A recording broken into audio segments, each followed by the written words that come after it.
السلام علیکم ورحمۃ اللہ وبرکاتہ۔ امید ہے کہ تمام ناظرین خیریت سے ہوں گے۔ الحمدللہ یہاں پر بھی سب ٹھیک ہے۔ ناظرین، آج کا جو ہمارا موضوع ہے وہ ہے سورہ فاتحہ کا عمل۔ جی ہاں ناظرین،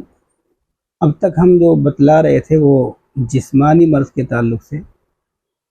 اب روحانی امراض اور روحانی علاج کے تعلق سے آج کی جو بات ہے وہ روحانی علاج کے تعلق سے ہے۔ ناظرین، آپ یہ سبھی جانتے ہیں کہ سورۃ الفاتحہ جیسا کہ کہا جاتا ہے کہ پورے قرآن کے اندر جو کچھ ہے وہ سورہ بقرہ کے اندر ہے، اور جو کچھ سورہ بقرہ میں ہے وہ ناظرین سورہ فاتحہ کے اندر ہے۔ اسی طرح کہتے ہیں کہ جو کچھ سورہ فاتحہ کے اندر ہے وہ بسم اللہ الرحمن الرحیم کے اندر ہے، اور اس سے بھی بڑھ کر کہتے ہیں کہ جو کچھ سورہ فاتحہ کے اندر، جو کچھ بسم اللہ کے اندر ہے وہ بسم اللہ کے با کے اندر ہے۔ تو اتنی مبارک اور اتنی بابرکت صورت ہے کہ پورے قرآن کا نچوڑ اور پورے قرآن کی برکتیں اس صورت کے اندر موجود ہیں، اور احادیث کے اندر بھی اس صورت کو سورۃ الشفا بھی کہا گیا ہے۔ سورۃ الفاتحہ بھی ہے کیونکہ بہت ساری چیزوں میں یہاں سے شروعات ہوتی ہے، نماز کی شروعات یہیں سے ہوتی ہے۔ سورۃ الفاتحہ بھی ہے، قرآن کی شروعات بھی اسی سے ہوتی ہے۔ اسی طرح یہ سورۃ الشفا بھی ہے، یعنی کہ امراض کے لیے، خاص طور سے روحانی امراض کے لیے، بلکہ بعض روایات سے تو پتہ چلتا ہے کہ یہ جسمانی امراض کے لیے بھی بہت ہی شاندار چیز ہے۔ کسی بھی طرح کا مرض ہو، جسمانی ہو، روحانی ہو، کسی بھی طرح کا ہو، اس کے لیے بہت ہی شاندار چیز ہے۔ مگر ناظرین، آپ جیسا کہ جانتے ہیں کہ کسی بھی صورت کو عمل میں لانے کے لیے، اس سے فائدہ اٹھانے کے لیے، اس کی روحانیت سے فائدہ اٹھانے کے لیے ضروری ہے کہ ہم اس کا کوئی عمل کر لیں تاکہ وہ ہمارے ورد میں آ جائے، کیونکہ جب کوئی صورت ورد میں آ جاتی ہے یا کوئی آیت ورد میں آ جاتی ہے تو پھر اس کی تاثیر بہت زیادہ بڑھ جاتی ہے۔ یعنی کہ ایک تو یہ ہے کہ آپ کچھ بھی قرآن کی صورت پڑھ کر، کوئی بھی قرآن کی آیت پڑھ کر دم کر دیں، انشاءاللہ فائدہ ہوگا، فائدے کی امید ہے، کیونکہ اللہ نے خود فرمایا وَنُنَزِّلُ مِنَ الْقُرْآنِ مَا هُوَ شِفَاءٌ وَرَحْمَةٌ لِّلْمُؤْمِنِينَ۔ تو اس کے اندر شفا ہے، اور شفائے روحانی بھی ہے، شفائے جسمانی بھی ہے، دونوں طرح کی شفا اس کے اندر ہیں۔ مگر یہ ترتیب ہمارے بزرگوں نے، اکابرین نے، یا پھر جو بھی اس کے تجربات کرنے والے ہیں روحانیت کے، انہوں نے ترتیب نکالی ہے، کیونکہ صحابہ کی جو جماعت ہے اور اللہ کے جو نبی ہیں، یا پھر صحابہ کی جماعت ہے، یا پھر تابعین ہیں، تبع تابعین ہیں، یہ خیر القرون کے لوگ ہیں، تو ان کو کسی عمل کی ضرورت نہیں تھی، باقاعدہ چلہ کشی کی ضرورت نہیں تھی، کیونکہ یہ اتنے پاکیزہ ہستیاں ہیں، جیسے ان کا ظاہر پاکیزہ ہے، اس سے کہیں زیادہ ان کا باطن پاکیزہ ہے۔ اور ان کے جو دو شرطیں عام طور سے جو بتائی جاتی ہیں کسی بھی روحانیت کو حاصل کرنے کے لیے، رزق حلال اور صدق مقال، یعنی کہ حلال کمائی ہو اور آدمی جب بھی بولے تو سچی بات بولے، یہ دو چیزیں انتہائی ضروری ہیں کسی بھی عمل میں تاثیر پیدا کرنے کے لیے۔ تو یہ دونوں چیزیں، اور اس کے علاوہ بہت کچھ ان لوگوں کے لیے یہاں خیر القرون کے اندر وہ بدرجہ اتم موجود تھا، تو ان کو چلہ کشی کی ضرورت نہیں تھی۔ اس کے بعد جیسے ہی زمانہ اللہ کے نبی سے دور ہوتا گیا تو یہ خرابیاں، یہ کمزوریاں جو انسانیت کے اندر ہوتی ہیں، جو ایک انسان میں ہو سکتی ہیں، فطری ودیت رکھی گئی ہیں، وہ ابھرنے لگی، اور وہ ان کا غلبہ ہونے لگا، اور روحانیت کمزور پڑنے لگی۔ تو پھر جب یہ حالات آئے تو پھر اکابرین نے ہی ان کی ترتیبیں نکالی، عاملین حضرات نے، جو قرآن حدیث کے عاملین تھے، یا پھر اکابرین نے یہ ترتیبیں نکالی کہ اس صورت کو اتنی مرتبہ اتنے دنوں میں پڑھیں گے تو پھر اس کے اندر تاثیر پیدا ہو جائے گی اور زیادہ کام کرے گی۔ تو سورۃ الفاتحہ یہ بھی ایک بہت ہی مجرب ترین اور شاندار عمل ہے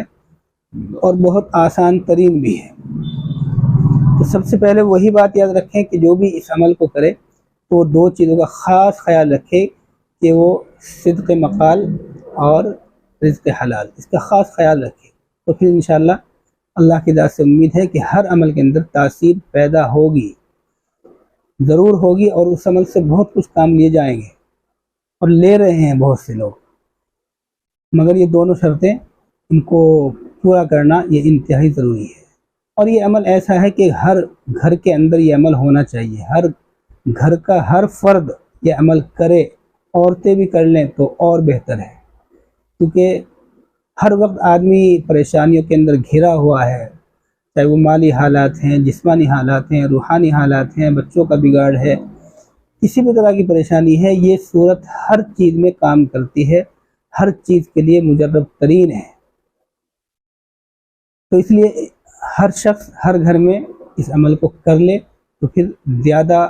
جو ہے انشاءاللہ اس کا فیض پہنچے گا اور زیادہ فیض اس کا ملے گا، کیونکہ عام طور سے بچوں کو بھی جھپیٹ ہو جاتی ہے، یا پھر وہ کسی اثر میں آ جاتے ہیں، یا پھر نظر بد لگ جاتی ہے، یا پھر بیمار ہو جاتے ہیں، تو ایسی صورت میں کہاں اٹھائے پھریں گے بچوں کو، کسی قاری صاحب کے پاس جائیں گے، کسی عامر کے پاس جائیں گے۔ سورۃ الفاتحہ کے عامر آپ خود ہوں گے تو پھر آپ خود ہی 7 مرتبہ 9 مرتبہ 11 مرتبہ 21 مرتبہ پڑھ کر اپنے بچوں کو دم کریں گے، یا دم کر کے پانی پلائیں گے، انشاءاللہ آپ کا بچہ ٹھیک ہو جائے گا۔ آپ خود کے لیے بھی یہ سب کچھ کر سکتے ہیں اگر آپ کو کوئی بھی پریشانی ہے۔ تو عمل کی ترتیب یہ ہے کہ کسی بھی مہینے میں جب چاند نظر آئے اس کے فوراً بعد اسی پہلے ہی ہفتے میں کسی بھی دن سے شروع کر لیں، کوئی ضروری نہیں نوچندی جمعرات سے کریں یا پھر پہلی ہی تاریخ سے کریں، پہلے ہفتے میں کبھی بھی کر لیں۔ یہ عمل سورہ فاتحہ کا سنت اور فرضوں کے درمیان کرنا ہے فجر کی، یعنی کہ اذان پہ آپ اٹھ جائیں، اٹھ کر وضو کر لیں، وضو کر کے آپ سنت پڑھ لیں، اس کے بعد یہ عمل شروع کریں۔ آپ کوئی بھی عمل اس کی ترتیب یہ ہوتی ہے کہ شروع میں سب سے پہلے آپ ثنا پڑھیں اور 3 مرتبہ پھر اس کے بعد درود شریف پڑھیں 7 مرتبہ، اس کے بعد عمل کو شروع کر دیں۔ اس عمل کے اندر کوئی کسی طرح کے حصار کی ضرورت نہیں ہے، کسی طرح کا خطرہ نہیں ہے، کسی طرح کی پریشانی کا مسئلہ نہیں ہے، بس آپ بے دھڑک ہو کر بے فکر ہو کر یہ عمل کو شروع کر لیں، اور 41 دن اس عمل کو کرنا ہے۔ 41 مرتبہ روزانہ فجر کی سنت اور فرضوں کے درمیان آپ کو سورۃ الفاتحہ پڑھنی ہے مع بسم اللہ، اور اس کی ترتیب یہ ہے کہ آپ اس طریقے سے پڑھیں گے، سب سے پہلے ثنا پڑھیں گے، پھر درود شریف پڑھیں گے، اس کے بعد جب سورۃ الفاتحہ شروع کریں گے تو آپ پڑھیں گے بسم اللہ الرحمن الرحیم الحمد للہ رب العالمین۔ یہ بسم اللہ کے میم کو الحمد کے لام میں ملا کر پڑھیں گے ہر مرتبہ، اس طرح 41 مرتبہ پڑھیں گے، آخر میں پھر درود شریف پڑھ لیں گے۔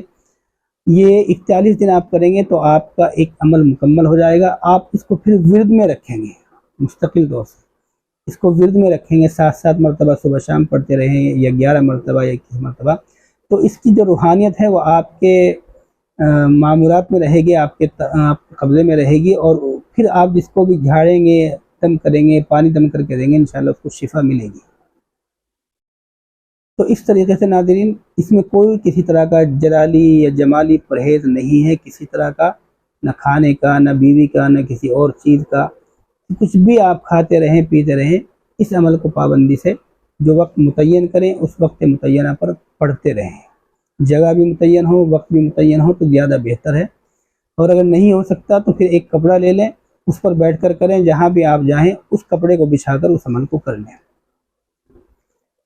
تو مکمل بات آپ سمجھ گئے ہوں گے، اگر کوئی بات سمجھ میں نہیں آتی یا میں ہی بھول گیا ہوں کوئی بات بتانی، بہت سی مرتبہ ایسا ہو سکتا ہے، بہت ساری باتیں ذہن میں ہوتی ہیں، کچھ باتیں یاد آ جاتی ہیں، کچھ بھول جاتے ہیں، تو اگر کچھ اس طرح کی بات ذہن میں آئے تو آپ کمنٹس میں معلوم کر سکتے ہیں، انشاءاللہ آپ کے کمنٹس کا جواب دیا جائے گا، اور واٹس ایپ پر وائس میسیج بھی چھوڑ سکتے ہیں۔ پھر اس صورت کے ذریعے سے آپ روحانی جسمانی ہر طرح کے امراض کا علاج اپنے گھر کے اندر بھی اور اپنے پڑوس کے اندر بھی، اپنے محلے میں، اپنے گاؤں میں کر سکتے ہیں۔ یہ سب سے پہلا آپ کا عمل ہوگا، انشاءاللہ اس کے بعد آپ کو مزید عمل کرائے جائیں گے اگر آپ کرنا چاہتے ہیں، اور آسان عمل ہوں گے۔ تو انشاءاللہ آپ کی روحانیت جو ہے وہ مزید ترقی کرتی چلی جائے گی انشاءاللہ۔ تو ناظرین یہ تھا آج کا عمل، انشاءاللہ امید ہے کہ مکمل بات آپ کے سمجھ میں آئی ہوگی۔ اگر کوئی بات سمجھ میں نہیں آتی تو آپ کمنٹ میں معلوم کر سکتے ہیں، انشاءاللہ پھر ہوگی اگلی ملاقات ایک نئے ٹاپک کے ساتھ، چاہے وہ ٹاپک جسمانی ہو یا روحانی۔ تب تک کے لیے یاد دیجیے، خدا حافظ۔